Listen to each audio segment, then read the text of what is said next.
जय जगन्नाथ। ओडिशार सारस्वत नभमंडल रे जड़े उज्ज्वल प्रदीप भावे जी प्रतिभात होइछंती एवं जहांकर रचना एवं जहांकर सृष्टि और दृष्टि ए जाति को उत्थित करिछि से वरेण्य कवि कवि सम्राट उपेन्द्र भंज। ओडिशार रीति साहित्यर से एक अनन्य प्रवक्ता, ओडिशार रीति साहित्यर एक अनन्य साधक जहांक रचना भितरे साधारण ठारू असाधारण वर्गर मनीष मानक पई रहिछि विपुल प्रचोदना एवं तारि भितरे साहित्यिक ऐश्वर्य और सांगीतिक माधुर्य को नहीं निज रचना को समर्पी देइछंती ए जाति पई जहा माध्यम रे उत्कलर वाणी भंडार होइछि समृद्ध। से उपेन्द्र भंजंकर अनन्य रचना एवं तंकर काव्यिक दृष्टि को नहीं आजिर ए स्वतंत्र आलोचना ओडिया साहित्य रे उपेन्द्र उत्कर्ष वरेण्य आलोचक भावे आज आम सहित रहिछंती भंज साहित्यर सुनामधन्य गवेषक, भंज साहित्यर अनन्य प्रवक्ता तथा कलिंग भारती भली अग्रणी सारस्वत संगठनर जे होछंती निर्वाही सभापति माननीय डाक्टर शैलेश्वर नंद महोदय आम सहित उपस्थित रहिछंती निर्वाही सभापति कलिंग भारती माननीय श्रीयुक्त प्रभात कुमार नंद महोदय बाल्य जीवनरु भंज साहित्यर प्रचार प्रसार पाई जे विधिबद्ध भाव में निमग्न एवं आज आम सहित रहिछंती जड़े विशिष्ट प्रवक्ता प्राज्ञ एवं अनन्य बाग्मी तथा भुवनेश्वर भंज भारती भली अनन्य सारस्वत संगठनर साधारण संपादक डाक्टर कृष्ण केशव षडंगी आपन को कार्यक्रम भितर आम स्वागत करुचु। डॉक्टर नंद आम देखु उपेन्द्र भंजंकर सारस्वत कृति ए जातिर अनेक कविंक भितरे कवित्वर पराकाष्ठा को बा कवित्व को आदरी नेबा पई देइछि विपुल प्रचोदना। उपेन्द्र भंजंकर सारस्वत सृष्टि विभव को नहीं आमे तांको ओडिया साहित्य रे किभली स्थान रे स्थानित करिबा काहेकि आमे कवि सम्राट उपेन्द्र भंज बोली आमे संबोधन करिबा। आज की 300 वर्ष रु अधिका हेलानी जो कवि ओडिशार प्राण रे स्पंदित नंदित जहार शब्द वैभव भाषा चातुर्य संगीत माधुर्य आम मान को आह्लादित करिछि प्रचोदित करिछि से भली कवि कवि सम्राट रो आख्यारे आख्यायित हवा उचित कहीं ना जेतेबेले ये जाति गोटे घड़ी संधि मुहूर्त रे पहुँची सेतेबेले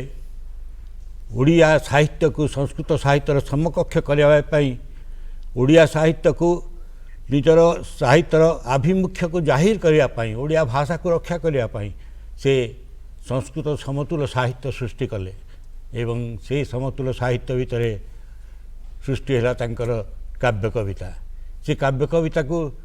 एते जनमानस एत भाव प्रतिभात है जे उत्कलमणि पंडित गोपबंधु गाइले गाए तुम्भ गीत सभारे पंडित पथे पांथ हृष्टमना बिले बोले चषा अंतपुरी जषा नृत्य रंगे बारांगना जोठी ओडिशार समस्त कर्मकर्माणीर मनीष जे हृष्टमना है जेतेबेले सेतेबेले से नृत्यांगना हो से संगीतज्ञ हो से जड़े पंडित गोटी सभारे भाषण हो से तमरी कथा ही कहे से पाला हो से दासकाठिया हो सबु क्षेत्र में उपेन्द्र भंज ही चर्चित है कारण से तार संगीतर पदलालित्य तांकर भाषा चातुर्य तांकर शब्द वैभव तांकर कहिबार जो शैली ताहा ही समस्त को मुग्ध करथिला। एणु रीति जुगरे तांकठु बड़ी जड़े बड़ कवि देखा मिले ना। से उपमा हेउ अर्थ गौरव हेउ पदलालित्य हेउ ए सबुर अपूर्व समन्वय रे भंज साहित्य उपेन्द्र साहित्यर उत्कर्ष होइछि प्रतिभात जहाँ आपन कहउथिले। एटी श्रीयुक्त नंद आमे आपनकठु जानिबु वास्तविक साहित्य नुहई खाली फुर्ती आ विलासर फूल जाति को देव से मुक्ति तेबे जाई चरमता मूल। साहित्य केवल मनोरंजनर साधन नुहे बरं समाज रे एक संस्कार आनिबा पई साहित्य एक वार्तावह साहित्य एक अवलंबन कौन कहिबे किभली भाव रे भंज साहित्य ए सत्य को अंगीकार करिछि। कवि सम्राट उपेन्द्र भंज कर जीवन समयर आमे जदि ओडिशार इतिहास को आमे देखिबा से गोटे सामाजिक अवक्षय धर्मी समय। प्रथमतः नारी मानकर स्वतंत्र मर्यादापूर्ण स्थान ये समाज नथिला कारण बहुत दिन धरी विदेश मान द्वारा शासित होगा पर पूर्व जो नारी मान प्रति समाज रे सम्मान थिला गौरव थिला से गौरव बहु भाव में हत होता एवं द्वितीयतः ओडिया माने से माने निजको श्रेष्ठ बोली से मने करू नथिले कारण तांको सम्मुख रे सेमिति किछि ज्वलंत उदाहरण नथिला कि जहाकु से लक्ष्य करी से माने भाबिबे जे हाँ आमे गोटे उच्च परंपरा एक दायादर आमे होउछु वंशधर उपेन्द्र भंज ताहा ही प्रथम प्रदर्शन करथिले से संसार मूलक भाव में नारी मानकर सम्मान देवाई से कही यदि पर नारी एवं पर धन ये जो अपहरण को महापाप सहित आम तुलना कर लेखी शुभ करी तही मरण को पर द्रव्य पर नारी हरण को लेखी शुभ करी तही मरण को से बार्ता देते नारी मान सम्मान करने सम्मान उद्देश्य एवं द्वितीय से जो सामाजिक विशृंखला सृष्टि होता एवं जो प्रेम जगत रे एक नैराश्य भाव सृष्टि होता एवं प्रेम को उपभोग कर पार नथिले सेतेबेले से तार प्रेमर परिभाषा को से कही जे प्रेम को तुम अनुभव करें तुम प्रेमिका ठारू किछि दिन दूरे जाइछ बोली तुम्हें निजको हीन मन कर ना तुम प्रेम अतुट रही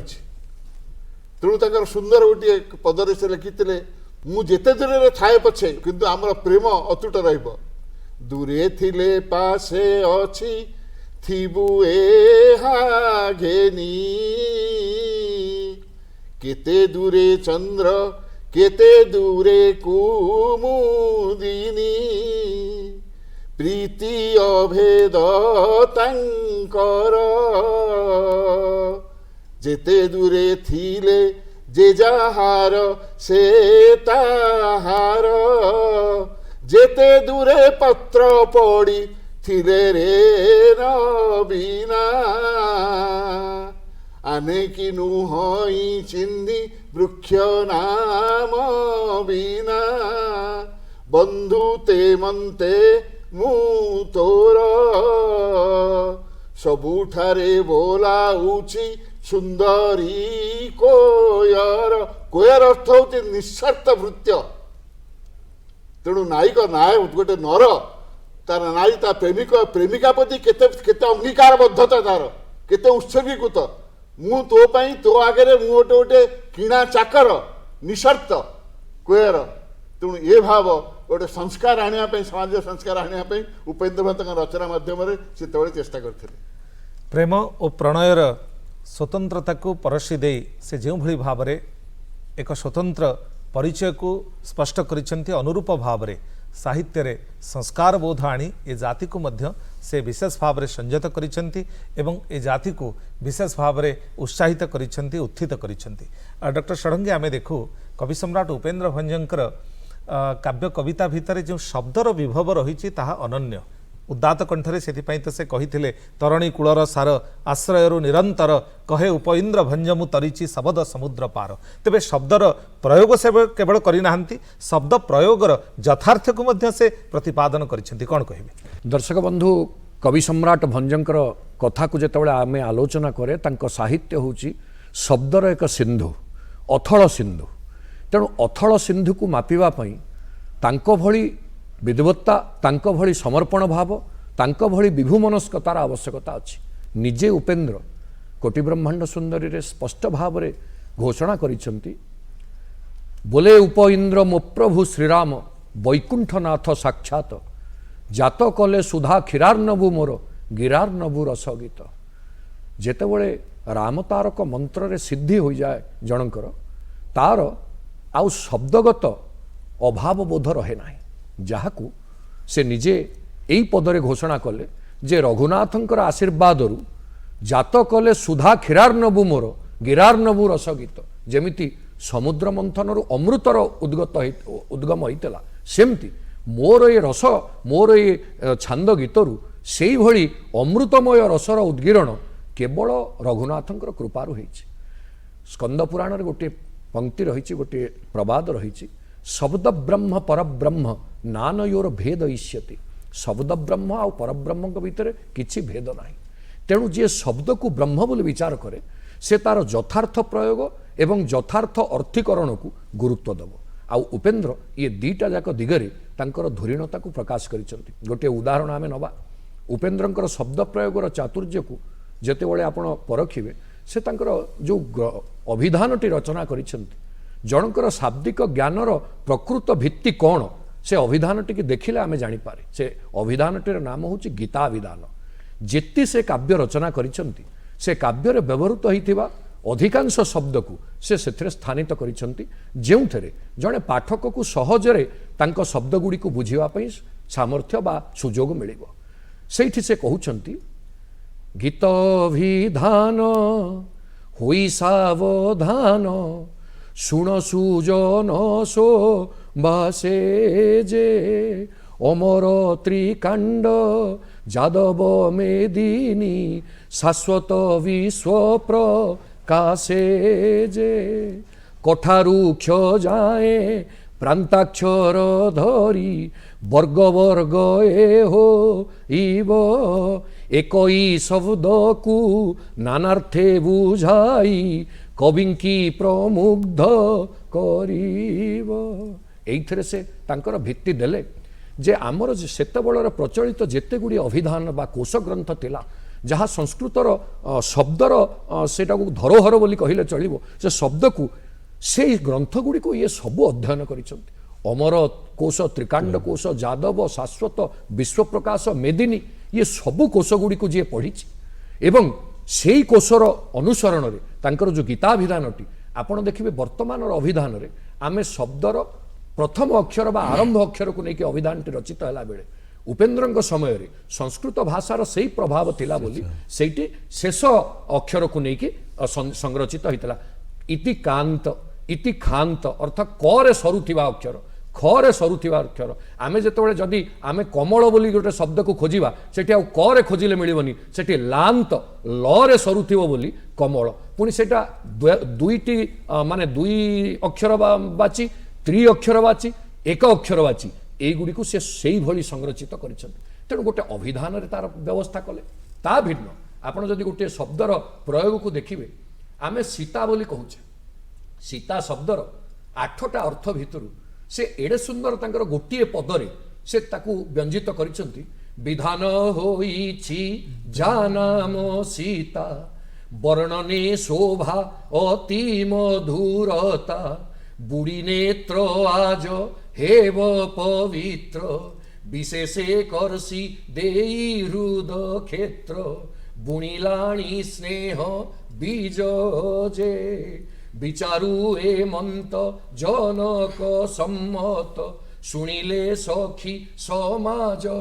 যে। সীতা শব্দর প্রাথমিক অর্থ হলা সে কହୁଛନ୍ତି বিধান হইছি জানাম সীতা বর্ণনে শোভা অতি মধুরতা। সীতা শব্দর প্রথম অর্থ হল নবাত বা মধু, যেটা অতি মিঠা। তেণু তাঙ্কর সীতা কহিদেলা মানে বর্ণনে শোভা অতি মধুরতা, তার অর্থ মাধুর্যকু ব্যঞ্জিত কলা গোটিয়ে ধাড়িরে। পুনি বুড়ি নেত্র আজ হেলা পবিত্র, সীতা বলে হচ্ছে গঙ্গা। তেণু আম নেত্র যেতবে পবিত্র হব বুড়িব কোউথরে না সীতা রূপিণী গঙ্গারে। তেণু সীতা বলে গঙ্গা, সীতা বলে নবাত। পুଣି ବିଶେଷ କର୍ଷି ଦେଇ ହୃଦୟ କ୍ଷେତ୍ର, ସୀତା ବୋଲେ ହେଉଛି ଲଙ୍ଗଳ ମୂଲ। ତେଣୁ ହୃଦୟ କ୍ଷେତ୍ରକୁ ସୀତାଙ୍କର କୃପା ହେଲେ ଯାଇ ରାମଙ୍କର ଭକ୍ତିର ଉଦୟ ହେବ। ତେଣୁ ସୀତା ଯାହା ଯେଉଁ ଭକ୍ତର ହୃଦୟକୁ କର୍ଷିତ କରିବେ ସେଇ ଭକ୍ତର ହୃଦୟରେ ରାମ ଭକ୍ତିର ବୀଜ ଅଙ୍କୁରିତ ହେବ। ତେଣୁ ଆପଣ ଦେଖନ୍ତୁ ଏ ସୀତା ଶବ୍ଦଟିର ତିନୋଟି ଯାକ ଅର୍ଥକୁ ନେଇକି ସେ ଏଭଳି ଭାବରେ ପଦଗୁଡ଼ିକରେ ଗୋଟିଏ ଗୋଟିଏ ପଦରେ ଗୋଟିଏ ଗୋଟିଏ ଧାଡ଼ିରେ ବ୍ୟଞ୍ଜିତ କରିଦେଲେ, ଯେଉଁଟା ଓଡ଼ିଆ ସାହିତ୍ୟର ଏକ ଭିନ୍ନ ଧରଣର ସ୍ୱାତନ୍ତ୍ର୍ୟକୁ ରକ୍ଷା କରେ। ଉପେନ୍ଦ୍ରଙ୍କ ସମକକ୍ଷ ଶବ୍ଦ ପ୍ରୟୋଗର ପାଟବ ବୋଧହୁଏ ଆମେ ଅନ୍ୟ କବିମାନଙ୍କ ପାଖରେ କ୍ୱଚିତ ଦେଖେ। ଆଉ ଗୋଟିଏ ଉଦାହରଣ ଦେବି। ଗୋଟିଏ ବର୍ଣ୍ଣନା କରିଛନ୍ତି, ଯେତେବେଳେ ରାମଚନ୍ଦ୍ର ବନବାସକୁ ଯାଉଛନ୍ତି, କୌଶଲ୍ୟା କହୁଛନ୍ତି ବିପିନରେ ପିନ ଉର ଯାଅ ପୂର୍ବ ଦ୍ରବ୍ୟ ଦେଖି ନ ମାଗିବୁ বেনি সহোদর মধ্যরে আদর বিপথরে ঘেনিথিবু। এই যে পদটি সে କହିଛନ୍ତି, এই যে অপূর্ব দ্রব্য ভঞ্জঙ্কর গোটিয়ে শাব্দিক ব্যবহারর আউ গোটিয়ে দিগন্ত হচ্ছে ডিলেড ডিকোডিং। ଆପଣଙ୍କର ଗୋଟିଏ ଜାଗାରେ ସେ ଗୋଟିଏ ସମସ୍ୟା ରଖିଦେବେ, तार डिकोडिंग अर्थात तार आउ टिके अर्थ को विस्तार करेंगे आउ गोटे सर्गरे आपण एटी हूँ वनवासर स्वर्ग जितेबाला सीता को हरण करिकी राम जो पर्व सीतांकर हरण होची जो स्वर्गरे सेठी जेतेबेले माँ सीता रामचंद्र को मायामुग को देखी मागुंट आपण देखिले एठी कौशल्या कहले अपूर्व द्रव्य मागी बोली आम संस्कृत बा ओडिया भाषा रे अपूर्व बोले जो शब्दटार अटा आगे थिबो सेठी मध्य अपूर्व द्रव्य अर्थात द्रव्यर नार आगे अ थिबो आपण देखंतु सीता कोन मागुचंती बिना जिना भासी श्रीराम रे भासी ए मृगे मो श्रद्धा बसंती अजिने अति सुरंजने जीव की बोधा एटी अजिन न लिखिक चरम लिखिले भी चलता चर्म शब्दटा मध्य संस्कृत शब्द किंतु से अजिन लिखिले एइथिपाई जे अपूर्व द्रव्य से जेतु मागिबा पई कहिसंती मना करिसंती ये अपूर्व शब्द को लगेबा पई गोटे अजिन शब्द को व्यवहार कले जोटी चरम लगेइथिले भी चलता तेणु शाब्दिक परिकल्पनार उपेन्द्रंकर पाटवर पटांतर नाही जहाँ आपण कहले शब्द चयन माध्यम रे से बाणी निराजना ही करिसेंती एवं यथार्थ शब्दर प्रयोग रे आमर साहित्य को विशेष भाव में समृद्ध करिसेंती तार माधुर्य एवं ऐश्वर्य को प्रतिभात करिसेंती डॉक्टर नंदा आमे देखू अनेक समीक्षक मध्य एक कथा कहिसेंती जे उपेन्द्र भंज जने जातीय कवि ए कथा को आपण किभଳି ग्रहण करंती निश्चित भाव में तांको जने ओडिशार कवि बा ओडिया कवि कहले अत्युक्ति हेबो कहीं ना ए जाति पाई समग्र भारतवर्ष को से नहीं क्षेत्र जो क्षेत्र को नहीं से कविता रचना कर देखु लावण्यवती काव्य नायक हूँ कर्णाटक देशर राजकुमार चंद्रभानु आ सिंहल देशर राजकुमारी हूँ लावण्यवती ये भितर प्रणय कारण से सिंहल भारतर गोटे अंश थिला दाक्षिणात्य को लेकिन गोटे रचना कले लावण्यवती से उत्तर भारत को गले उत्तर भारत में जाइकरी लिखिले कोटि ब्रह्मांड सुंदरी तंकर से उत्तर भारतर राजकन्या एवं तादेरे पुष्पकेतु पहुँची एवं सेठी बद्रिकाश्रम से तांकर आशीर्वाद पाइकरी से कोटि ब्रह्मांड सुंदरी जन्म नहीं तापर पश्चिम को आसिले से पश्चिम लिखिले सुभद्रा परिणय सुभद्रा होचंती से भगवान श्रीकृष्ण भगिनी एवं सुभद्रा को लेकिन से रचना कले सुभद्रा परिणय से पश्चिम भारतर अर्जुन एवं सुभद्रा उपाख्यान पूर्व भारत में से आरंभ कले आमर ओडिशार सबुठु बड़ पवित्र क्षेत्र जगन्नाथ क्षेत्र ये जगन्नाथ क्षेत्र रे राजकुमारी एवं राजकुमार भेट होची से राजकुमार होचंती आमर आजिकाल के जहाँ कहुच्छी संबलपुर अंचल से राजकुमार आ राजकुमारी होचंती उत्कलर यही उत्कलर राजकुमारी एवं से कौशलर राजकुमार आंक भितर तांकर प्रणय होती आपको जब विचार करवा आपड़ देखो चारि धाम को लेकिन गोटाए से रामेश्वर ठारे प्रेम होची ये रामेश्वर धाम गोटे हूँ पुरी धाम पुरी क्षेत्र में चंदन यात्रा होची प्रेमिक प्रेमिका मिलित होती एवं से जो जगार प्रणय सूत्रपात होची सेठी बद्रिकाश्रम जन्म होती झील तापर से बढ़ी एवं पुष्पकेतु कोटि ब्रह्मांड सुंदरी सेठी मिलित होती एवं अर्जुन एवं सुभद्रा पश्चिम भारतर से जगार जोठी आज भी प्रभु श्रीकृष्ण पूजा पाँच से जगार से एणु आम जब प्रकृत चिंता करवा जड़े कवि जितेबले यातायातर सुविधा नाला जितेबले चिंता चेतनार अन्य पोथी पढ़ा छड़ा अन्य उपाय नहीं से समग्र भारतवर्ष को निजर पट्टभूमि करी निज सर्वत्र भारतवर्षर पट्टभूमि रे से चारि धाम को लेकिन चारिटा काव्य लिखिले रसिक हरावली है उत्कलर लावण्यवती है दक्षिणर कोटि ब्रह्मांड सुंदरी है उत्तरर सुभद्रा परिणय है पश्चिम ये पश्चिम पूर्व ओडिशा कटक बा पुरी बा जगन्नाथ क्षेत्र नहीं समग्र भारतवर्ष होकर क्षेत्र से क्षेत्र को एकत्रित कर लिखी से भारतीय कवि नुहे ओडिया कवि से भारतीय समस्त भाषा भाव चिंताधारा संगीत शब्द वैभव सबू की खुंदी देकरी ସେ ସଂସ୍କୃତ ସମାନ ଗୋଟେ କାବ୍ୟ ତିଆରି କଲେ, କହିଲେ ଏ ଭାରତ ବର୍ଷର ଅଗଣିତ ପାଠକ, এই শ্ରୋତାବର୍ଗ ତୁମେ ଗ୍ରହଣ କର କାହା ନ କର, ଏ ହେଉଛି ଭାରତବର୍ଷର ପଟ୍ଟଭୂମି, ଏ ହେଉଛି ଆର୍ଯ୍ୟଭୂମି। ଏ ଆର୍ଯ୍ୟଭୂମିର ଗୋଟିଏ ସନ୍ଦେଶ, ମିଥିଳା ନବ ସଙ୍ଗମ କାଳେ ଯେ କଲେ ନିୟମ, ଏକ ପତି ଏକ ପତ୍ନୀ ବ୍ରତ, ଜଗତେ ସେହୁ ଦମ୍ପତି, ସାଧୁଙ୍କ ସୁଖ ସମ୍ପତ୍ତି, ମଧୁର ଆକୃତି ଆଲୋକିତ। ସେ ଏକନିଷ୍ଠ ଦାମ୍ପତ୍ୟ ପ୍ରେମ ପ୍ରତିଷ୍ଠା କରିବା, ଯାହା କହୁଥିଲେ ଯେ ପ୍ରକୃତରେ ସଂସ୍କାର ଆଣିବା ପାଇଁ ସମାଜରେ ଯେଉଁ ଦେଖାଦେଇଥିବା ଯେଉଁ ବିଭ୍ରାଟକୁ ଦୂରେଇ ଦେଇ ସମାଜର ସଂସ୍କାର ଆଣିବା ପାଇଁ ପ୍ରକୃତରେ ଏକନିଷ୍ଠ ଦାମ୍ପତ୍ୟ ପ୍ରେମର ଆବଶ୍ୟକତା ହେଲା। ସେଇଥିପାଇଁ ସେ ରଚନା କଲେ ରାମାୟଣ। ସେଇଥିପାଇଁ ସେ କହୁଛନ୍ତି ସେଇ ମିଥିଳା ନବସଙ୍ଗମ କାଳେ ଯେଉଁ ରାମଚନ୍ଦ୍ର ସୀତାଙ୍କର ମିଳନ ହେଇଥିଲା, ସେଇ ଗୋଟିଏ ପତି ଗୋଟିଏ ପତ୍ନୀ ପାଇଁ। ଯେତେବେଳେ ଆସିକିରି ଶୂର୍ପଣଖା କହୁଛି ମୋଠୁ ଭଳି ସୁନ୍ଦରୀ କେହି ନାହିଁ, ମୋଠୁ ଭଳି ରତି ନିପୁଣା କେହି ନାହିଁ, ମୋତେ ଗ୍ରହଣ କର ବୋଲି ରାମଚନ୍ଦ୍ରକୁ କହୁଛି। ସେ କହୁଛନ୍ତି ବିଷ୍ଣୁପଦୀ ଜଳ କେଡ଼େ ନିର୍ମଳ ଦୋଷା, ବାରିଦ ଆବିଳ ଜଳେ ଚାତକ ଆଶା। ଚାତକର ଆଶା ହେଉଛି ବାରିଦ ଆବିଳ ଜଳରେ। ଏଣୁ ମୋ ସ୍ତ୍ରୀ ପାଖରେ ମନ, ମୋ ସ୍ତ୍ରୀଠୁ ମୁଁ ଅନ୍ୟ କୌଣସି ନାରୀକୁ ଗ୍ରହଣ କରିପାରିବି ନାହିଁ। এই কথার সন্দেশ হচ্ছে এই জাতিকে বাঁধি রখিবা পাই, এই জাতির ନିର୍ଯାସକୁ ଏକାଠି କରି ନା ଗୋଟେ ପ୍ରଥା ଆର୍ଯ୍ୟ ସମାଜର ଗୋଟାଏ ମନୋବଳକୁ ବଢ଼ାଇବା ପାଇଁ ସେ ସମଗ୍ର ଜାତୀୟ ଚେତନାକୁ ଉଦ୍ରେକ କରିଛନ୍ତି। ରାମାୟଣ ଲେଖିଛନ୍ତି, କୃଷ୍ଣ କଥା ଲେଖିଛନ୍ତି, ପ୍ରେମ କଥା ଲେଖିଛନ୍ତି, ବିରହ ମିଳନ କଥା ଲେଖିଛନ୍ତି, ଦାମ୍ପତ୍ୟ ଜୀବନ କଥା ଲେଖିଛନ୍ତି, ଦୈନନ୍ଦିନ ସମାଜର ଚିତ୍ର ଆଙ୍କିଛନ୍ତି। ଆଠୁ ଭଳି ଜାତୀୟ କବି ଆଉ କିଏ ହେଇପାରେ। ଯାହା ଆପଣ କହିଛନ୍ତି,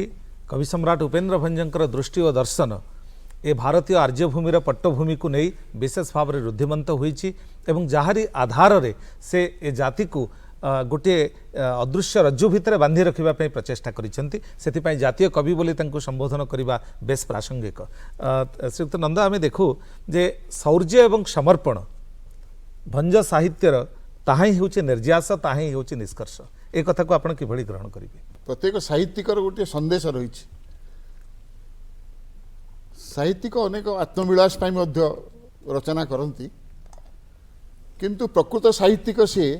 ଯିଏ ତାର ରଚନା ମାଧ୍ୟମରେ ଯେ ସମାଜରେ କିଛି ଗୋଟେ ସଂସ୍କାର ଆଣିବାକୁ ଚେଷ୍ଟା କରେ। ଏବଂ ମାନବ ଜୀବନର ସବୁଠାରୁ ବଡ଼ କଥା ହେଉଛି ଯେ ଶୌର୍ଯ୍ୟ ଅର୍ଜନ କରିବା ଏବଂ ତାହାକୁ ସମାଜ ପ୍ରତି ବା ବିଭୁ ପ୍ରତି ସମର୍ପିତ କରିଦେବା। ଏ ଦୁଇଟି ଯାକ ଭାବ ଉପେନ୍ଦ୍ର ଭଞ୍ଜଙ୍କ ସାହିତ୍ୟରେ ରହିଛି। ଏବଂ ଅନେକ କହନ୍ତି ଉପେନ୍ଦ୍ର ଭଞ୍ଜ ବହୁ ଭାବରେ ସେ ନିଜର ବଡ଼ପଣ ଦେଖେଇଛନ୍ତି ଏବଂ ସେ ନିଜକୁ ବହୁତ ବଡ଼ ବୋଲି ଘୋଷଣା କରିଛନ୍ତି, ଯାହାକି ସାଧାରଣ ଭାବରେ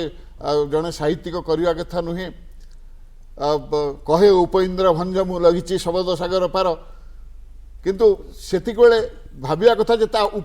ତାର ପୂର୍ବ ପଦଟି ଆଲୋଚନା କରାଯାଏ ନାହିଁ। ତେଣୁ ପୂର୍ବ ତରଣୀ କୂଳର ସାର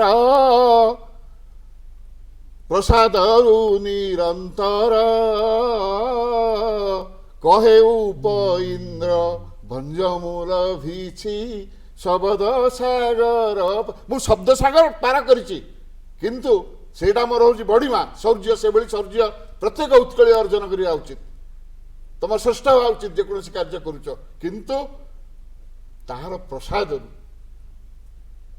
ମୁଁ ସେଇ ରାମଚନ୍ଦ୍ରଙ୍କୁ ମୁଁ ପୂଜନ କରି ତାଙ୍କର ଦୟାରୁ କୃପାରୁ ଏତିକି ପାଇଛି।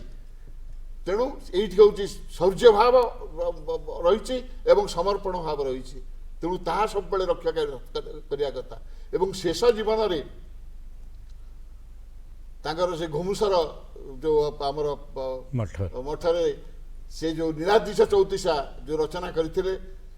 ସେ ନୀଳାଦ୍ରିଶ ଚଉତିଶାର ଶେଷ ଯେଉଁ ପଦଟି, ତ ସମର୍ପଣର ଏଭଳି ଭାବ ସେଥିରେ ସେ ପ୍ରଦର୍ଶନ କରିଛନ୍ତି ଯେ ଯାହାର ତୁଳନା ନାହିଁ। ତା ଆଗରୁ ସେ ଅବନା ରସତରଙ୍ଗରେ ମଧ୍ୟ ଲେଖିଛନ୍ତି ଯେ ଉପଇନ୍ଦ୍ର ଭଞ୍ଜର ସହସ୍ର ଦଣ୍ଡବତ ଜନମ ଜନମ କର ତବର ଭଗତ। କୌଣସି ବର୍ଣ୍ଣନା ନାହିଁ ଏଥିରେ। ଜନମ ଜନମଙ୍କର ତବର ଭକତ ଏବଂ ସେଇ ନୀଳାଦ୍ରିଶ 34 ଯେଉଁ ଶେଷ ପଦଟି ଆପଣ ଲକ୍ଷ୍ୟ କରିବେ ଯେ କ୍ଷମା ନିଧିଙ୍କିବାରେ କ୍ଷମମୁ ଦର୍ଶନରେ କ୍ଷିତି ଖ୍ୟାତିକୁ ଅରପିଲି। ଖ୍ୟାତି ଅର୍ଜନ କରିଛି ମୁଁ କବି ସମ୍ରାଟ, ମୁଁ ସଂସ୍କୃତ ସାହିତ୍ୟରୁ ଅଧିକ ରୁଦ୍ଧିମନ୍ତ ରଚନା କରିଛି, ମୁଁ ଖ୍ୟାତି ଅର୍ଜନ କରିଛି। ମୁଁ ଖ୍ୟାତି ଅର୍ଜନ କରିଥିବାରୁ ତାକୁ ସମର୍ପଣ କରୁଛି। ତା ଅର୍ଥ ହେ ଉତ୍କଳୀୟ ତୁମେ ଖ୍ୟାତି ଅର୍ଜନ କର, ଯେକୌଣସି ତୁମେ କାର୍ଯ୍ୟରେ ରହିଛ ଜୀବନରେ ଖ୍ୟାତି ଅର୍ଜନ କର ଏବଂ ତାକୁ ସମର୍ପଣ କରିଦିଅ। କ୍ଷମା ନିଧିଙ୍କୁ ବାରେ କ୍ଷମମୁ ଦର୍ଶନରେ କ୍ଷିତି ଖ୍ୟାତିକୁ ଅରପିଲି। କ୍ଷମ ମୋ ଅପରାଧ କ୍ଷମ ମୋ ଜୀବ ସାଧ ତବ ଚରଣ ତଳେ ଦେଲି। ହେ ନୀଳାଦ୍ରିଶ କ୍ଷୟତ ହେଲାଣି ପିଣ୍ଡ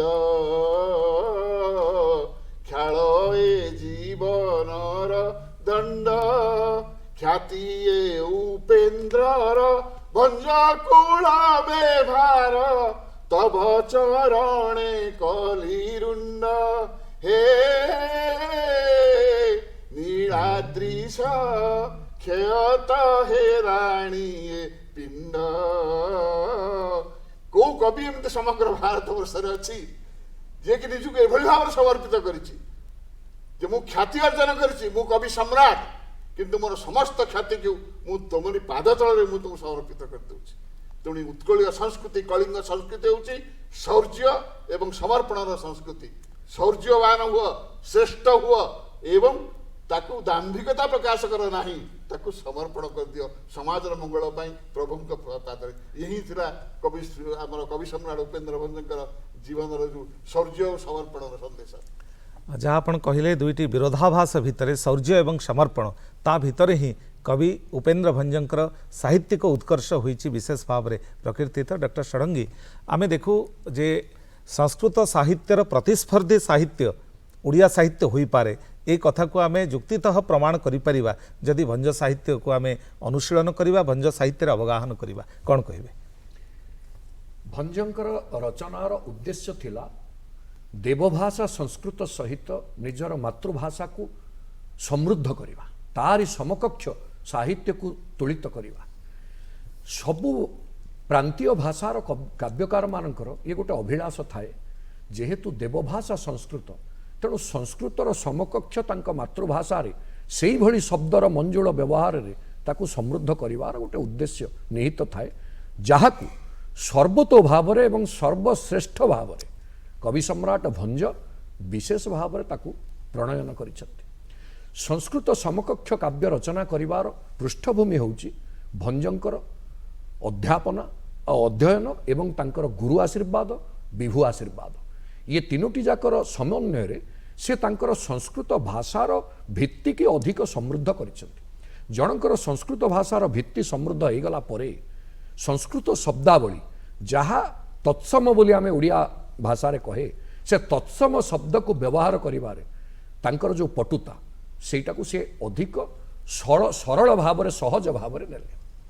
ଆପଣମାନେ ଶବ୍ଦ ଅଳଙ୍କାର, ଅର୍ଥାଳଙ୍କାର, ବିଭିନ୍ନ ପ୍ରକାରର ଅର୍ଥ ଅଳଙ୍କାର ରହିଛି, ଶବ୍ଦ ଅଳଙ୍କାର ରହିଛି, ଯାହା ଉପେନ୍ଦ୍ର ସାହିତ୍ୟରେ ଆମେ ସଂସ୍କୃତର ସମାନ ସ୍ଥିତିରେ ତାକୁ ଯଦି ଆକଳିବା ଦେଖିପାରିବା। ଗୋଟିଏ ଉଦାହରଣ, ପ୍ରାନ୍ତ ଯମକର ଗୋଟିଏ ଉଦାହରଣ ଆମେ ଦେବା। ବିକଶିତ ହୋଇଛନ୍ତି କେଶରୀ କେଶରୀ, ବିଳସେ ଶାଖାରେ ଦେଖ କେଶରୀ କେଶରୀ, ବିଦାରି ଯାଇଛି କରି କେଶରୀ କେଶରୀ, ବିହୀନ ହୋଇଛି ମାତ୍ର କେଶରୀ କେଶରୀ। ଯେତେବେଳେ ଆମେ ଏଇ ପ୍ରାନ୍ତ ଅନୁପ୍ରାସଟିକି ଦେଖୁଛେ, ୟାର ପ୍ରକୃତ ପ୍ରେରଣାଟି ହେଉଛି ସଂସ୍କୃତ ଭାଷାରୁ। ଯଦି ଆମେ ଶିଶୁପାଳ ବଧର ଗୋଟିଏ ଶ୍ଲୋକ ଆପଣମାନଙ୍କ ଆଗରେ ରଖାଯାଇପାରେ ଦର୍ଶକ ବନ୍ଧୁ, ଇୟ ମୁହୁର୍ମୁଦିତୈଃ କଳ ଭୈରବ, ଇୟ ମୁହୁର୍ମୁଦିତୈଃ କଳ ଭୈରବ, ପ୍ରତିଦିଶଂ କ୍ରିୟତେ କଳ ଭୈରବ, ଆଉ ସ୍ଫୁରତି ଚାନୁବନଂ ଚ ମରୀଚୟ, କନକରତ୍ନ ଭୁବାଂ ଚ ମରୀଚୟ। ଆପଣ ଦେଖନ୍ତୁ এই যে শব্দটি এই যে পদটি যেমিতি প্রান্ত অনুপ্রাসরে সংস্কৃতরে সমৃদ্ধ সেই সমান ভাবকু নেই কবি সম্রাট উপেন্দ্র যে রীতিযুগীয় কাব্যর গোটিଏ নূতন দিগକୁ উদ্ভাবন কলে যে শব্দরে আমি সংস্কৃতକୁ সমকক্ষ করিবা ইয়ে হেলা তার গোটিଏ উদাহরণ। দ্বিতীয়, ଆମେ ସମସ୍ତେ ଜାଣେ ସଂସ୍କୃତ ବିଦ୍ୱାନମାନଙ୍କର ଗୋଟେ ପରୀକ୍ଷାର ଧାରା ରହିଛି। ବିଦ୍ୟାବତାଂ ଭାଗବତେ ପରୀକ୍ଷା ବିଦ୍ୟାବତାଂ ନୈଷଧକେ ପରୀକ୍ଷା। ଯିଏ ନୈଷଧ କାବ୍ୟ ନ ପଢ଼ିଲା ସେଇଟା ସଂସ୍କୃତ ପଣ୍ଡିତ ଭିତରେ ଗଣା ହେଉନଥିଲା। ଯେତେ ଯେତେ ପଣ୍ଡିତ ସଭା ବସୁଥିଲା ସେଥିରେ ନୈଷଧ ଚର୍ଚ୍ଚାକୁ ଅଗ୍ରାଧିକାର ଦିଆଯାଉଥିଲା। ତେଣୁ ନୈଷଧୀୟ ଛଟ୍ଟା କବି ସମ୍ରାଟ ଭଞ୍ଜଙ୍କ ସାହିତ୍ୟରେ ଆପଣ ବ୍ୟାପକ ଭାବରେ ଦେଖିବେ। ଗୋଟିଏ ଉଦାହରଣ ଆମ ଦର୍ଶକମାନଙ୍କ ପାଇଁ ରଖାଯାଇପାରେ। ଚନ୍ଦ୍ରରେ କଳଙ୍କକୁ ବହୁ କବି ବିଭିନ୍ନ ଭାବରେ ଚିତ୍ରଣ କରିଛନ୍ତି। କେହି କହିଛି ଯେ ନାଇଁ ଏଇଟା ଚନ୍ଦ୍ରରେ କଳଙ୍କ ନୁହେଁ, ଯେ ଚନ୍ଦ୍ର ହେଉଛି ସାକ୍ଷାତ ଅନନ୍ତ ସର୍ପ, ଯେହେତୁ ଅନନ୍ତ ସର୍ପ ଦେଖିବା ପାଇଁ ଧଳା, ଏବଂ ତା ଭିତରେ ଯେଉଁ କଳଙ୍କର କାଳିମା ସେ ହେଉଛନ୍ତି ସାକ୍ଷାତ ନାରାୟଣ। ନେଦଂ ନଭୋ ମଣ୍ଡଳ ମମ୍ବୁରାଶି ନୈତାଶ୍ଚ ତାରା ନବ ଫେନ ଭଙ୍ଗା ନାୟଂ ଶଶି କୁଣ୍ଡଳିତ ଫଣୀନ୍ଦ୍ରୁ ନାୟଂ କଳଙ୍କ ସହିତ ମୁରାରୀ। ପୁଣି କିଏ କିଏ କହିଲେ ନା ଏଇଟା ସେଇଆ ନୁହଁ। ନା କ'ଣ ନା ଯେତେବେଳେ ଦମୟନ୍ତୀଙ୍କର ମୁଖ ସୌନ୍ଦର୍ଯ୍ୟକୁ ତିଆରି କରିବା ପାଇଁ ବିଧାତାଙ୍କୁ ସୌନ୍ଦର୍ଯ୍ୟର ଉପାଦାନର ଆବଶ୍ୟକତା ପଡ଼ିଲା, ସେ କେଉଁଠୁ ସୌନ୍ଦର୍ଯ୍ୟ ଆଣିବେ? ଯେହେତୁ ସେତେବେଳେ ସବୁବେଳେ ମୁଖକୁ ଚନ୍ଦ୍ର ସହିତ ତୁଳିତ କରାଯାଉଥିଲା, ତେଣୁ ସେ ଚନ୍ଦ୍ରରୁ ଉପମା ଆଣିବା ପାଇଁ ଉପାଦାନ ଆଣିବା ପାଇଁ ପ୍ରୟାସ କଲେ। ଗୋଟେ ଖଣିରୁ ଯେତେବେଳେ ଆପଣ ଖୋଳି ଖୋଳିକି ତାର ସବୁ ସାର ନେଇ ଆସିବେ, ଖଣିଟା ଖାଲ ହେଇଯିବ, ତା ପଛପଟଟା ଦେଖାଯିବ। ବର୍ତ୍ତମାନ ଚନ୍ଦ୍ରରୁ ଖୋଳି ଖୋଳିକି ବିଧାତା ସବୁ ସୌନ୍ଦର୍ଯ୍ୟ ସାରକୁ ନେଇ ଆସିଲା ପରେ ପଛପଟେ ଥିବା ଆକାଶଟା କଣା ହେଇଗଲା, ଚନ୍ଦ୍ରମଣ୍ଡଳଟା ପଛପଟ ଆକାଶଟା କଳା ଭଳି ଦେଖାଯାଉଛି। କହୁଛନ୍ତି ନୈଷଧକାର ହୃତସାର ମିବେନ୍ଦୁ ମଣ୍ଡଲମ୍ ଦମୟନ୍ତୀ ବଦନାୟ ବେଧସା କୃତ ମଧ୍ୟ ବିଳମ୍ବିଲୋକ୍ୟତେ ଧୃତ ଗମ୍ଭୀର ଖନି ଖନୀଳିମ। ଧୃତ ଗମ୍ଭୀର ଖନି ଖନୀଳିମ, ଆକାଶର ନୀଳିମାଟା ପ୍ରତିଭାତ ହେଉଛି କଳଙ୍କ ଭଳି। ଭଞ୍ଜଙ୍କୁ ପଚରା ହେଲା, କହିଲେ ଆପଣ କୁହନ୍ତୁ କେମିତି କଳଙ୍କ ଚନ୍ଦ୍ରରେ? ନା ଯାହା ବିଧାତା ଦମୟନ୍ତୀଙ୍କ ପାଇଁ କରିଥିଲେ ଖୋଳିବାର ଆବଶ୍ୟକତା ନାହିଁ। ମ ଚନ୍ଦ୍ରଟା ମୋଟେ ଲକ୍ଷ୍ମୀ ବା ସୀତାଙ୍କ ବଦନ ସହିତ ତୁଳିତ ନୁହଁ। ତେଣୁ ମୋର ପରିକଳ୍ପନା ହେଉଛି ବିହୁ ସମୁଦ୍ର ମନ୍ଥନ ଚନ୍ଦ୍ର ଜନମ ଯେଉଁ କାଳେ ବିହୀନ କ୍ଷୀଣ କଳଙ୍କ ଜାଣ ନିର୍ମଳ ହୋଇଥିଲେ ବଦନେ ଜାନ କିରସ ସମାନ ମନ ଜାଣିଟି ସେହି ବିମ୍ବ ବେଷ୍ଟନ ନୁହେଁଟି ବର୍ଣ୍ଣ ଭାବେଟି କାଟି ଦେଇ। କହିଲେ ଯେତେବେଳେ ଶିକ୍ଷକମାନେ ଖାତା ଦେଖନ୍ତି ପିଲାଙ୍କର, ତାଙ୍କର ଯୋଉଠି ଭୁଲ ହୁଏ ସେ ଗୋଟିଏ ବୁଲେଇ ଦିଅନ୍ତି ଗୋଲ ଏବଂ କାଟି ପକାନ୍ତି। ଗୋଲ ବୁଲେଇ ଦେବାଟି ହେଉଛି ଚନ୍ଦ୍ରମଣ୍ଡଳ, କାଟି ଦେବାଟି ହେଉଛି କଳଙ୍କ। କହିଲେ ସୀତାଙ୍କ ବଦନ ସହିତ ଚନ୍ଦ୍ରର ସୌନ୍ଦର୍ଯ୍ୟ ମୋଟେ ତୁଳିତ ନୁହେଁ ବୋଲି ବିଧାତା ତାକୁ ଗୋଲ ବୁଲେଇ କାଟି ଦେଇଛନ୍ତି, ଏବଂ ସେ କଟା ଦାଗଟି ହେଉଛି କଳଙ୍କ, ଆଉ କିଛି ନୁହଁ। ଇଏ ହେଉଛି ଭଞ୍ଜୀୟ କାବ୍ୟରେ ନୈଷଧୀୟ ଛଟ୍ଟା। ପୁଣି ଏତିକିରେ ସରିନି, ସଂସ୍କୃତ ସାହିତ୍ୟର ଯେଉଁ ଶ୍ଳେଷାଳଙ୍କାର, ଆମେ ଶ୍ଳେଷ କହିଲେ ଦୁଇଟି ଅର୍ଥକୁ ପ୍ରକାଶ କରିବାର ଯେଉଁ ସୁନ୍ଦର ଶୈଳୀ, ଯେନ ଧ୍ୱସ୍ତ ମନୋ ଭବେନ ବଳିଜିତ କାୟ ପୁରା ସ୍ତ୍ରୀ କୃତ ଯଶ୍ଚୁଦ୍ବୃତ୍ତ ଭୁଜଙ୍ଗ ହାର ବଳୟୋ ଗଙ୍ଗାଞ୍ଚ ଯୋଧାରୟତ ଯସ୍ୟାହୁ ଶଶିମଚ୍ଛିରୋହର ଇତି ସ୍ତୁତ୍ୟଞ୍ଚ ନାମାମରା ପାୟତ୍ସ ସ୍ୱୟମନ୍ଧକକ୍ଷୟକର। ଶ୍ରୀ ମାଧବୋ ମାଧବ, ଉମାଧବ ଆଉ ମାଧବ ଦୁଇ ଜଣ ଯାକଙ୍କର ବର୍ଣ୍ଣନା ଗୋଟିଏ ଶ୍ଲୋକରେ। ଉମାଧବ ମାଧବ। ଆପଣ ଯଦି କବି ସମ୍ରାଟ ଭଞ୍ଜଙ୍କ ପାଖକୁ ଯିବେ, ବୈଦେହୀଶ ବିଳାସର ପ୍ରଥମ ମଙ୍ଗଳାଚରଣଟିକି ଲକ୍ଷ୍ୟ କରାଯାଉ। ବିଷ୍ଣୁ ଏବଂ ସୂର୍ଯ୍ୟଙ୍କର ଯେଉଁ ଅଭେଦ, ସୂର୍ଯ୍ୟ ନାରାୟଣ ବୋଲି କୁହାଯାଉଛି, ଅନେକ ତାକୁ ପଞ୍ଚ ଅର୍ଥ କରିଛନ୍ତି, କିନ୍ତୁ ତା ନୁହଁ। ଶ୍ଳେଷ କହିଲେ ସଦାବେଳେ ଦୁଇ ଅର୍ଥ, ଯଦିଓ ପ୍ରତିଭାତ ହେଉଛି ପଞ୍ଚାର୍ଥ, ଆମେ କସରତ କରିଦେଇ ପାରିବା, କିନ୍ତୁ ଦୁଇ ଅର୍ଥ ହେଉଛି ଶ୍ଳେଷର ବୈଧାନିକ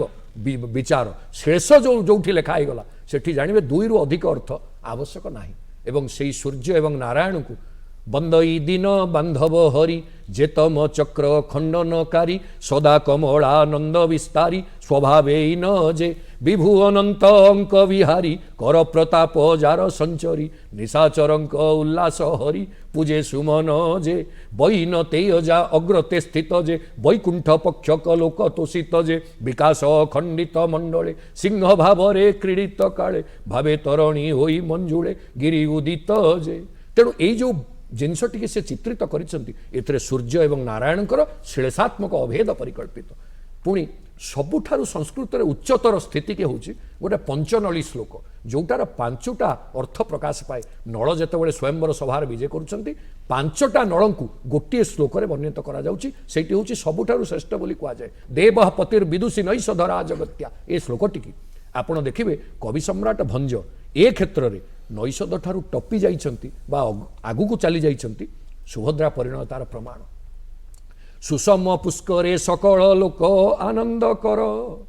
से विष्णु चरण शरण उप इंद्र भंजर सिंधु भैरव गणेश गंगा वरुण चंद्र सनत कुमार पृथ्वी नव अर्थ ए पद गोटे पदरे 9टा अर्थ दबा वाला बोधवे ओडिशा माटीर भूखंडरे उत्कल भूखंडरे उपेन्द्र भंजंग भली संतान आउ हेबे कि नाही ता तो काल कहिबो किंतु कालजयी कृति संस्कृत को सुरभाषा को सम्मान दे सुरभाषार सम्मान जीए बाप से बेटा ज्यादा आमे जतबेले कहूचे बापा ठारू पुओ अधिका बोली बापार गौरव हानि हो गलानी पुओर गौरव बढ़ला बापार भी बढ़ला सेमती संस्कृत भाषार भी गौरव बढ़िला उत्कल भाषार भी गौरव बढ़ला एई भली एक समृद्ध एवं एक पाटवशील काव्य कार आउ बोधवे ओडिशा माटी रे नहांती कि समग्र भारत वर्षर भूखंड रे नवनली श्लोक लेखिबा पद लेखिबा बोधवे उदाहरण अभाव रहे जहाँ आपण कहले विविध क्षेत्ररू आमे प्रमाण साउंटुचे जे किभली भावरे उपेन्द्र भंजंकर साहित्य रे रहिछि विविधता रहिछि प्राचुर्य रहिछि ऐश्वर्य रहिछि माधुर्य जहाँ माध्यम रे तार उत्कर्ष होइछि प्रतिभात डॉक्टर नंद आमे आपनकठू जानिबेकु चाहिबु जे वास्तविक आपण तो 7 दशंधि धरी कलिंग भारती भली अग्रणी अनुष्ठान सहित संश्लिष्ट अछंती एवं भंज साहित्य को लोकप्रिय करिवारे स्वर्गत विचंद चरण पट्टनायक जो भली आपण मानक पई निर्देश रहिथिला से अनुष्ठान माध्यम रे आपण भंज साहित्य को एक आंदोलन रे परिणत करिसंती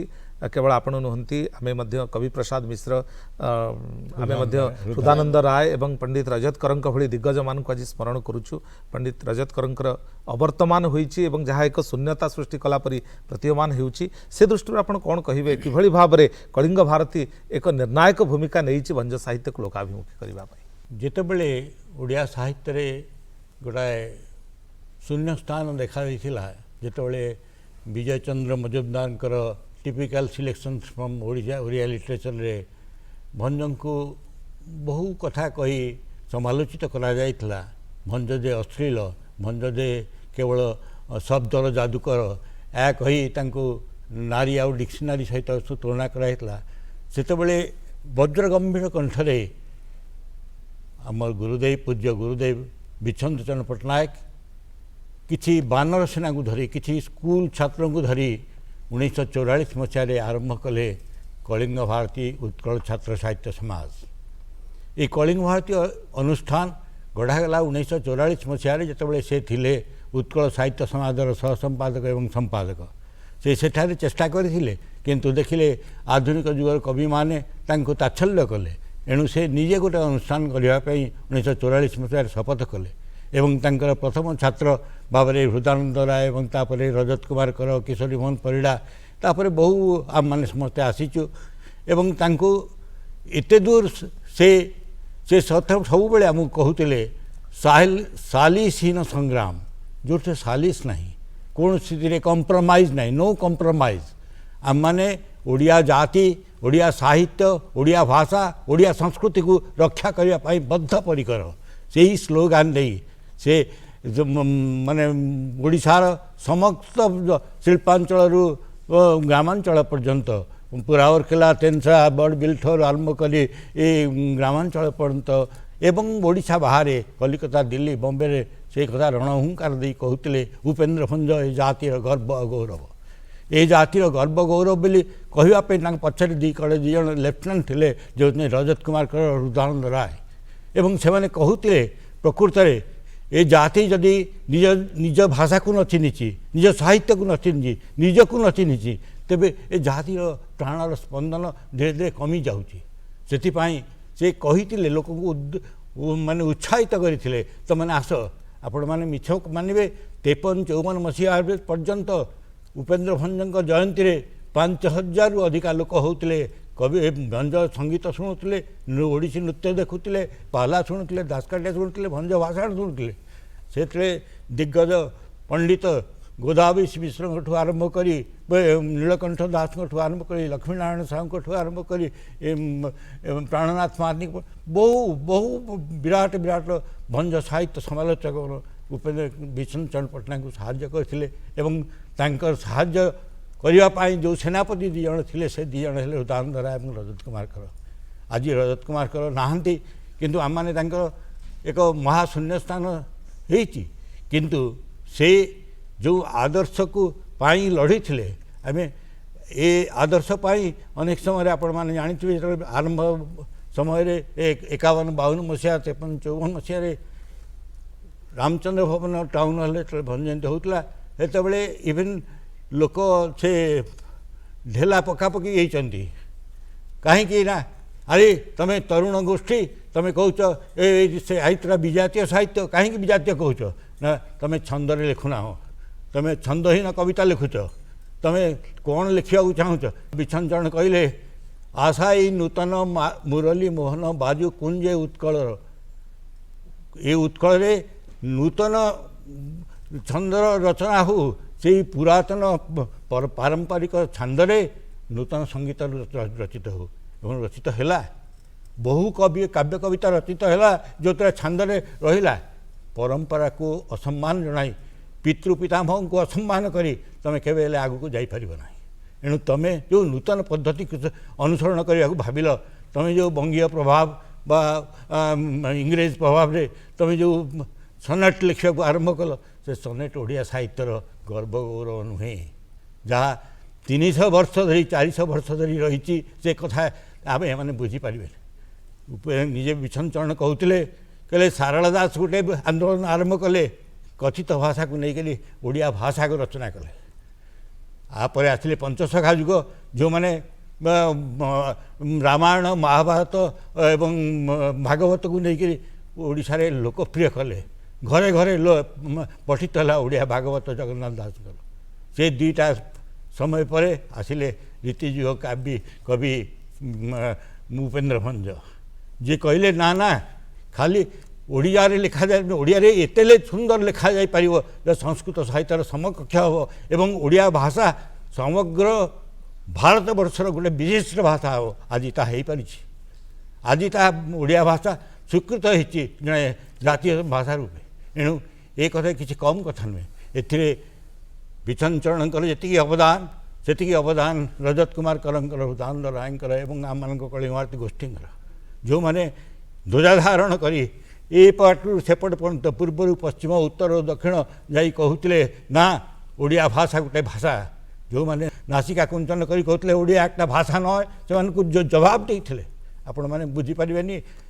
यूनियन क्लब पड़िया 1951-52 मसीह रवींद्र जयंती होता है से ओडिशार विराट विराट विराट विराट साहित्यिक गण से बंगला भाषण दौरान बंगला भाषा सुख सारण होता रजत कुमार कर एवं उदानंद राय देखा कौन हो सी आसिक सार को कहले विष्णु को आम सार कहूँ सार को कहले सार से ओडिया लोक मैंने बंगला भाषण दौरान सार कांदी पकड़े कहले निजर जाति प्रति मान सम्मान ना भाषा प्रति सम्मान ना निजर संस्कृति प्रति सम्मान ना से आहरी जोर ए आंदोलन चलेले ये आंदोलन को गुरुदेव विष्णु चरण पट्टनायक चलीगले 61 मसीह 61 मसीह एपर्यंत नेतृत्व नौ रजत कुमार कर एवं से आज नहांती आम आज गोटे विराट शून्यता भितर पहुँचु तथापि युद्ध सरी ना कि अरी फेरी ना ये युद्ध चलो कारण ये गोटे मनीषर युद्ध नुहे गोटे जातिर युद्ध गोटे भाषार युद्ध गोटे संस्कृतिर युद्ध ये युद्ध को जो मैंने आसवे से आसवे और जो मैंने निज को भल पाती जो जाति को भल पाती निज साहित्य को भल पाती निज भाषा को भल पाती से निश्चित भाव में आसवे ये जाति निश्चय बंचो एवं से बंचार वार्ता दे जाती रजत कुमार कर से वार्ता दे उदानंद राय से वार्ता दे जाती गुरुदेव विष्णु चरण पट्टनायक बहन कर कलिंग भारतीर ये स्रष्टा पुरुष माने कलिंग भारतीर ये महार्घ व्यक्तित्व माने निज आचरण रे निज उच्चारण रे विशेष भाव में भंज साहित्य उत्कर्ष को प्रतिपादन कर से प्रणम्य एवं नमस्य हो रही ए कालखंड आमे श्रीयुक्त नंद देखू जे भंज साहित्य को तार प्रासंगिकता को स्पष्ट करने कलिंग भारती अनुष्ठान जहाँ गढ़ी उठी ताहा एजावत तार से उद्यम मध्य अब्याहत रखी उद्यम जारी रखी एवं तार जड़े बाल्य जीवन रु जड़े अनुगामी भावे एवं संप्रति आपण निर्वाही सभापति भाव में मध्य पदस्थ किभली भाव में आपण भंज साहित्य आंदोलन करने प्रेरित होती विछंद बाबू ठारू एवं रजतकर साहचर्य सानिध्य मार्गदर्शन किभली आज कलिंग भारती को एक अनन्य अनुष्ठान भाव में गढ़ी तोड़ी। भंज साहित्यर जो पदगुड़िक जो भावगुड़िक गोटे समाज कल्याण करि आमे ताहाकु ही संग्रह करी ताकु प्रचार करिया को चेष्टा करूँ। ये कलिंग भारत उद्देश्य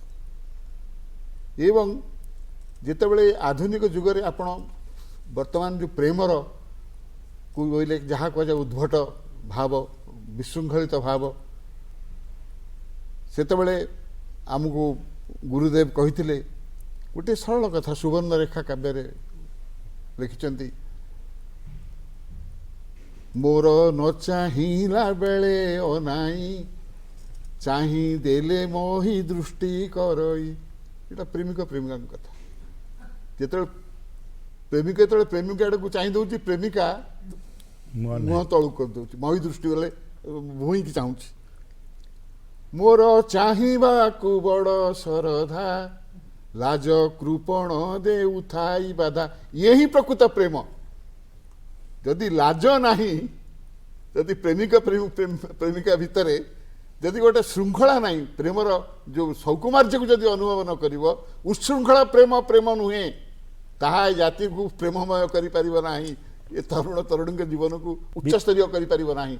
ये कौन सामाजिक संदेश दे पार समाज को श्रृंखला आनी पार ये हूँ भंज साहित्य आमको कहुला आम ता ही प्रचार करूँ। बर्तमान आप देखिए गोटे युव समाज रे गोटे अधिक समय जो निराशवाद नैराश्यवाद कि टे जीवन में कौन टे जदि आम असुविधा है ताल आम सांगे सांगे जीवन हारिदेवा न ना निशाद्रव्य खाई आम जीवन टाक नष्ट करदे किंतु सेतबेले उपेन्द्र महाजन संदेश से रही बंधु कहिले मित जीवन रख जीवन रु अधिक किछि न लेख जीवन थिले हुए सबु प्राप्त हुई संभावित असंभावित अरे जीवन थिले सिना तू जोटा भावुच असंभव मोर जीवन नष्ट होगा मुझे करें ताकू तो कर तो जीवनटा रखिले तो तू करू तू एत अधर्य है केमती हम तेणु जीवन प्रति मोह जीवन को एक मूल्यवान बोली भाव प्रभुंकर आमको देइचंती से दान देइचंती आम जीवन को आम जीवन मूल्य को रक्षा करवा हठात एमती आम कौन सी समस्या सृष्टि हेले आम विचलित होमें अपमानित होकर कौन सी भाव में जमी आम शरीर त्याग करदे आत्महत्या करवा गोटे निशाग्रस्त हो ता नुह आमको अपेक्षा करा पड़ो हुई संभावित असंभावित सबू असंभव काम संभव हो पार जदि तू शरीर को रक्षा करू तोर शारीरिक मर्यादा को रक्षा को मानसिक मर्यादा को रक्षा करू तेणु कलिंग भारत यही भाव में आम सब देते आमर हृदयानंद राय रजत कुमार कर एवं विछंचरण पट्टनायक आमको यही भाव में आमको से शिक्षा देते यही कथा गुड़िक तुम प्रचार कर यही कथा गुड़िक प्रचार कले एक सामाजिक श्रृंखला सृष्टि हम एवं भंज साहित्य प्रति लोक मानकर अनुराग सृष्टि हम श्रृंखला सहित संयमर वार्ता दे आसी भंज साहित्य एवं से माध्यम ए श्रृंखला एवं संयम भाव को विशेष भाव में प्रचार प्रसार करी एक सामाजिक क्रांति एवं सामाजिक आंदोलन आनिबारे कलिंग भारती जो भूमिका नहीं ता निश्चित रूपे अविस्मरणीय एवं से आम पंडित रजतकर एवं कवि प्रसाद मिश्र हृदयानंद राय भली दिग्गज मानू एवं आपण मानू आम से अनुष्ठान सहित संयुक्त करुचु। डॉक्टर षडंगी आम देखु भंज साहित्य जो नीति शिक्षार कथा जहाँ कहते श्रीयुक्तनंद से संपर्क में किभली भाव में नीति शिक्षा को एक व्यापक भाव में प्रचार प्रसार करिछि भंज साहित्य। कवि सम्राट भंजंकर चरित्र होची नीति शिक्षार एक विराट गंताघर ଯିଏ ଆଚରଣରେ ନିଜେ ପାଳନ କରୁଥିବେ ତାଙ୍କର ଲେଖା ବା ଉଚ୍ଚାରଣ ନିଶ୍ଚିତ ତା ସହିତ ସମତୁଳ ହେବ, ତାହା ସାମାଜିକ ଜୀବନକୁ ପ୍ରଭାବିତ କରିବ। କବି ସମ୍ରାଟ ଭଞ୍ଜଙ୍କର ଜୀବନଚର୍ଯ୍ୟାରେ ସେ ଯେଉଁ ଭାବକୁ ବ୍ୟକ୍ତ କରିଛନ୍ତି ତାଙ୍କ ରଚନାରେ ତାହା ସ୍ପଷ୍ଟ ପ୍ରତିଭାତ ହୁଏ। ଆମେ ବୈଦେହୀଶ ବିଳାସକୁ ଭଞ୍ଜ ରାମାୟଣ ବୋଲି କହେ, କିନ୍ତୁ ଭଞ୍ଜ ରାମାୟଣ ରଚନା ହେବା ପୂର୍ବରୁ ବହୁ ରାମାୟଣର ରଚନା ସରିଯାଇଛି। କାହିଁକି ମୁଁ ଭଞ୍ଜ ରାମାୟଣକୁ ଲେଖିବି, କ'ଣ ମୋର ଆଭିମୁଖ୍ୟ ରହିବ, ତାକୁ ନେଇ ଉପେନ୍ଦ୍ର ତାଙ୍କ ଭାବକୁ ବ୍ୟକ୍ତ କରିଛନ୍ତି। ବାଲ୍ମୀକି ବ୍ୟାସ କବି ଜହିଁରେ ମହାକାବ୍ୟକେ ପୁରାଣ କରେ, ମହାନାଟକ ବାତ ସୂତରେ ହେଲେ ରଚିତା ଯେ, ବିହିଲେ କାବ୍ୟ ଯେ କାଳିଦାସେ ଚମ୍ପୁ ରଚନା ଭୋଜନରେ ସେ, କୃପା ସିଦ୍ଧାଏ ଗୀତ ପ୍ରକାଶେ ଛାଡ଼ିଲି ଚିନ୍ତା ଯେ, ବିବେକ ହୁଁ ଉଦୟ ଏମନ୍ତ ଧ୍ୟାଇ ଯେ, ବ୍ଯୋମେ ତାରକା ଯେବେ ଝଲସୁ ଥାଇ ଯେ, ବିଭାବରୀରେ ଜ୍ୟୋତିରିଙ୍ଗଣ ଗଣ ଜ୍ୟୋତି କି ଦେଖାନ୍ତି ପୁଣ, ସୁଜନେ ସାବଧାନରେ ଶୁଣ ଛନ୍ଦ ରଚଇ ଯେ। ଏଇ ପଦଟିରେ ଆମେ ଉପେନ୍ଦ୍ରଙ୍କର ପ୍ରକୃତ ଚରିତ୍ରକୁ ଜାଣେ, ସେ କେତେ ବିନୟୀ। ବିନୟ ହେଉଛି କବିର ସବୁଠୁ ବଡ଼ ଆଭୂଷଣ, ବ୍ୟକ୍ତିତ୍ୱର ଏକ ବିରାଟ ଆଭୂଷଣ। କବି ସମ୍ରାଟ ଭଞ୍ଜ ତାଙ୍କ ପୂର୍ବସୂରୀ ସମସ୍ତଙ୍କୁ ମନେ ପକାଇଲେ। ପୂର୍ବସୂରୀମାନଙ୍କର ଅନୁସ୍ମରଣ ଏବଂ ନିଜ ସ୍ଥିତିର ଆକଳନ ଏବଂ ଭବିଷ୍ୟତର ଦର୍ଶନ, ଇଏ ତିନିଟା ଯାକକୁ ସେ ସମନ୍ୱିତ କରି ତାଙ୍କ ବ୍ୟକ୍ତିତ୍ୱରେ ବିନୟର ଭାବକୁ ଯେଉଁ ସୂଚେଇଛନ୍ତି ଯେ ମୁଁ ସାଧାରଣ ଜ୍ୟୋତିରିଙ୍ଗଣ ହେଇପାରେ, କିନ୍ତୁ ମୋର ସେଇ ଜ୍ୟୋତି ଯାହା ନିଜ ଜୀବନର ଜ୍ୟୋତି ତାକୁ ଦେଖେଇବା ପାଇଁ ମୁଁ ପ୍ରୟାସ କରିବି। ଅନ୍ୟ ପୂର୍ବସୂରୀମାନଙ୍କ ସହିତ ପ୍ରତିଦ୍ୱନ୍ଦିତା ବା ପ୍ରତିଯୋଗିତାମୂଳକ ଭାବରେ ନୁହେଁ, ବରଂ ତାଙ୍କର ପଦାଙ୍କ ଅନୁସରଣ ପୂର୍ବକ ତାଙ୍କୁ ପ୍ରଣାମ ଜଣାଇ ତାଙ୍କ ପାଖରେ ନତମସ୍ତକ ହେଇ ଆମେ ଆଗକୁ ବଢ଼ିବା। ଯେମିତି ଟିକିଏ ପୂର୍ବରୁ ଡକ୍ଟର ନନ୍ଦ ଏବଂ ଶ୍ରୀଯୁକ୍ତ ନନ୍ଦ ମହୋଦୟ କହୁଥିଲେ, କଳିଙ୍ଗ ଭାରତୀ ଯେ 1944 ମସିହାରେ ଭଞ୍ଜ ଆନ୍ଦୋଳନର ପ୍ରାଗ୍ ଯୁଗର ପ୍ରଥମ ଅନୁଷ୍ଠାନ ଭାବରେ ଓଡ଼ିଶାରେ ଯଦି କାହାକୁ ଗଣାଯାଏ ସେ ହେଉଛି କଳିଙ୍ଗ ଭାରତୀ। ଯେତେବେଳେ ଏ ଅନୁଷ୍ଠାନ ଭଞ୍ଜ ଧ୍ୱଜା ଧାରଣ କରିକି ଅଦ୍ୟାବଧି 2022 ପର୍ଯ୍ୟନ୍ତ ଇଏ ଚାଲିଛି, ମଧ୍ୟ ଆଗକୁ ଚାଲିବ। ତେଣୁ ଯେଉଁମାନେ ଏହାର ମାର୍ଗଦ୍ରଷ୍ଟା ଥିଲେ, ଯେମିତି ଆପଣ କହିଲେ ସ୍ୱର୍ଗତ ହୃଦାନନ୍ଦ ରାୟଙ୍କ ଠାରୁ ଆରମ୍ଭ କରି ବର୍ତ୍ତମାନର ପଦ୍ମଶ୍ରୀ ରଜତକର ଯିଏ ଆଜି ଦିବଙ୍ଗତ ହୋଇଯାଇଛନ୍ତି, କିନ୍ତୁ ତାଙ୍କର ସେଇ ଯେଉଁ ଆଦର୍ଶ ବା ଚେତନା ବା ଉତ୍ସାହ ଯାହା ପ୍ରେରଣା ଆମ ପାଇଁ ରହିଛି, ଆଗାମୀ ସମୟରେ ୟାକୁ ଭଞ୍ଜ ଯେମିତି ତାଙ୍କ ପୂର୍ବସୂରୀମାନଙ୍କୁ ମନେ ପକାଇକି ତାଙ୍କର ଭବିଷ୍ୟତର ମାର୍ଗ ନିର୍ଦ୍ଧାରଣ କରିଛନ୍ତି, ଆମେ ସେମିତି ସମସ୍ତେ ଉତ୍କଳୀୟ ଭାବରେ ଭଞ୍ଜଙ୍କୁ ଆମ ଉତ୍କଳୀୟ ଅସ୍ମିତା ବୋଲି ବିଚାର କରି ପୂର୍ବସୂରୀମାନଙ୍କର ସେଇ ପ୍ରେରଣାମୟୀ ବାଣୀକି ସ୍ୱୀକାର କରି ଆମେ ଆଗକୁ ଭଞ୍ଜଙ୍କୁ ନେବା ପାଇଁ ପଡ଼ିବ। ଏ ଭଞ୍ଜ ସରଣୀର ସମାପ୍ତି ନାହିଁ, ଭଞ୍ଜ ସରଣୀରେ ଆହୁରି ପାନ୍ଥ ଯୋଡ଼ି ହେବେ ଏବଂ ତାଙ୍କୁ ନେଇକି ଆମକୁ ଆଗକୁ ଚାଲିବାକୁ ହେବ। ତେଣୁ ଏଇ ଯେଉଁ ପ୍ରଥାଟି କରିଥିଲେ ଉପେନ୍ଦ୍ର, ଇଏ ଗୋଟିଏ ନୀତି ଶିକ୍ଷା। ଦ୍ୱିତୀୟଟି ଯାହା ଶ୍ରୀଯୁକ୍ତ ନନ୍ଦ କହୁଥିଲେ ଯେ ଜୀବନବାଦୀ ହେଇଥିଲେ ଉପେନ୍ଦ୍ର, ଅନେକ ଦୁଃଖ, ଉପେନ୍ଦ୍ରଙ୍କର ଜୀବନଟା କେବଳ ଦୁଃଖମୟ। ସ୍ତ୍ରୀର ବିୟୋଗ, ରାଜ୍ୟ ଭ୍ରଂଶ, କ'ଣ ଦୁଃଖ ଆଉ ଜୀବନରେ ଥାଏ? ଯୁବାଙ୍କୁ ହେବାର ପତ୍ନୀ ନଷ୍ଟ, ରାଜାଙ୍କୁ ହେବାର ରାଜ୍ୟ ଭ୍ରଷ୍ଟ, ୟାଠୁ ଭଳି ବିପତ୍ତି ଆଉ କ'ଣ ଅଛି? କିନ୍ତୁ ସବୁଠୁ ବଡ଼ ବିପତ୍ତି ଇଏ ହେଲା ପରେ ବି ଉପେନ୍ଦ୍ରଙ୍କ ପାଖରେ ମୋଟେ କୌଣସି ଧୈର୍ଯ୍ୟର ବିଚ୍ୟୁତି ହେଇନାହିଁ। ସେ ସେଇ ରାମ ଶରଣରେ ଥାଇ ତାଙ୍କର ଜୀବନର ଏଇ ଯେଉଁ ସୁନ୍ଦର ପରିସରକୁ ଶବ୍ଦମୟ କରି ସାରସ୍ୱତ ବାଣୀ ଭଣ୍ଡାରକୁ ପୁଷ୍କଳ କରିଛନ୍ତି। ଏଇଟା କ'ଣ କମ୍ ବଡ଼ କଥା? ତେଣୁ ତାଙ୍କଠାରୁ ଆମେ ଧୈର୍ଯ୍ୟର ମଧ୍ୟ ନୀତି ଶିକ୍ଷା ଗ୍ରହଣ କରିବା, ବିନୟର ନୀତି ଶିକ୍ଷା ଗ୍ରହଣ କରିବା ଏବଂ ସାମାଜିକ ଜୀବନରେ ଯେଉଁ ଏକପତି ଏକପତ୍ନୀ ବ୍ରତର ଶୃଙ୍ଖଳାକୁ ସେ ପ୍ରତିଷ୍ଠିତ କରିଦେଇ ଯାଇଛନ୍ତି ରାମ ସୀତାଙ୍କର ଚରିତ୍ର ମାଧ୍ୟମରେ, ପୁଷ୍ପକେତୁ ଏବଂ କୋଟି ବ୍ରହ୍ମାଣ୍ଡ ସୁନ୍ଦରୀର ଚରିତ୍ର ମାଧ୍ୟମରେ, ଚନ୍ଦ୍ରଭାନୁ ଲାବଣ୍ୟବତୀର ଚରିତ୍ର ମାଧ୍ୟମରେ, ସବୁଠାରେ ସେ ଯେଉଁ ଏକପତି ଏକପତ୍ନୀ ବ୍ରତର ଆଦର୍ଶ ସ୍ଥାପନ କରିଛନ୍ତି ଏକ ଶୃଙ୍ଖଳିତ ସମାଜ ପାଇଁ। ଏହା ଏକ ମହାନ ନୀତି ଶିକ୍ଷା ଯେଉଁଟାକୁ ଆମକୁ ଗ୍ରହଣ କରିବା ପାଇଁ ପଡ଼ିବ। ବର୍ତ୍ତମାନ ସମୟରେ ଯେଉଁ ଉଚ୍ଛୃଙ୍ଖଳତା ସାମାଜିକ ଜୀବନକୁ ଦିଗଭ୍ରଷ୍ଟ କରୁଛି, ସେ ସମୟରେ ଉପେନ୍ଦ୍ର ହେଉଛନ୍ତି ସେହି ଆଲୋକବର୍ତ୍ତିକା ଯିଏ ଆମକୁ ଯୁଗ ଯୁଗ ପାଇଁ ତାଙ୍କର ଆଦର୍ଶରେ ଆହୁରି ଉଦ୍ଭାସିତ କରୁଥିବେ। ଏବଂ ସେହି ପରିପ୍ରେକ୍ଷୀରେ ଉପେନ୍ଦ୍ରଙ୍କର କାବ୍ୟର ଆଲୋଚନା ହେବା ଦରକାର, ଉପେନ୍ଦ୍ରଙ୍କ କାବ୍ୟର ପରିସୀମାକୁ ବଢ଼େଇବା ଦରକାର। ସରକାରଙ୍କ ଠାରୁ ବେସରକାରୀ ସଂସ୍ଥା ପର୍ଯ୍ୟନ୍ତ ଆମେ ସମସ୍ତେ ଏକତ୍ରିତ ଭାବରେ ଆମ ଅସ୍ମିତାକୁ ଜାହିର କଲେ ଯାଇ ଉପେନ୍ଦ୍ର କେବଳ ସମୃଦ୍ଧ ହେବେ ନାହିଁ, ଆମେ ତାଙ୍କର ଆଦର୍ଶରେ ତାଙ୍କ ଉଦ୍ଭାସରେ ଆମେ ବିଶେଷ ଭାବରେ ଉଦ୍ଭାସିତ ହେବା। ଓଡ଼ିଆ ଶାସ୍ତ୍ରୀୟ ଭାଷା ହେଇଛି, କାହିଁ ସେ ଅସ୍ମିତା ବୋଧ ଆମ ପାଖରେ କାହିଁକି ଆସୁନାହିଁ? आमे जो ओडिया भाषा पई जो समृद्ध ओडिया भाषा पई उपेन्द्रଙ୍କ जुगर जो समृद्धि ताकू तुलित कला भली भारतीय साहित्य रे हुए तो भाषार अभाव थाई पारे ताकू नहीं आमे गर्व करबा जगह आमे उपेन्द्रଙ୍କର साहित्य को जो भली जो केते जण जहा कहउतले आलोचक माने जे भ्रुकुंचन करूचंती से भ्रुकुंचन तांको जगह थाई पारे किंतु उपेन्द्रଙ୍କର साहित्य सार्वकालिक साहित्य सार्वजनीन साहित्य एथिरे कौनसी द्विमत हबार नहीं आसंतु उपेन्द्र को नहीं आमे गर्व करिबा उपेन्द्र आदर्श रे जीवन को निर्माण करिबा जहाँ कहले निरवधि कालखंड भितरे जो सारस्वत स्रष्टा पुरुषंकर साहित्य कृति ए जातिर अस्मिता बोधर चेतना को परिव्याप्त करुच्ची से कवि हो पारती कवि सम्राट उपेन्द्र भंज कवि सम्राट उपेन्द्र भंजंकर काव्य विवाह एवं कवि सम्राट उपेन्द्र भंजंकर रचनार पाटव ए जाति को दे आसी मार्गदर्शन एवं सृष्टिर शेष दुर्बांकुरटे सबुज थिबा पर्यंत शेष उच्चारणटी अनाहत थिबा पर्यंत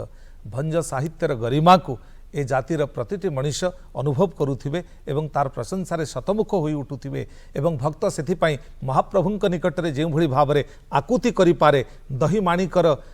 दही माणिकर नारिकेल जल श्रीमहाप्रसाद क्षेत्र नीलाचल भंज काव्य कला अस्मिता पखला कामिनी चित्त जन्मे जन्मे मते मिलुथाउ प्रभु हे जगन्नाथ जन्मे जन्मे मते मिलुथाउ प्रभु हे जगन्नाथ ओडिया जातिर भक्त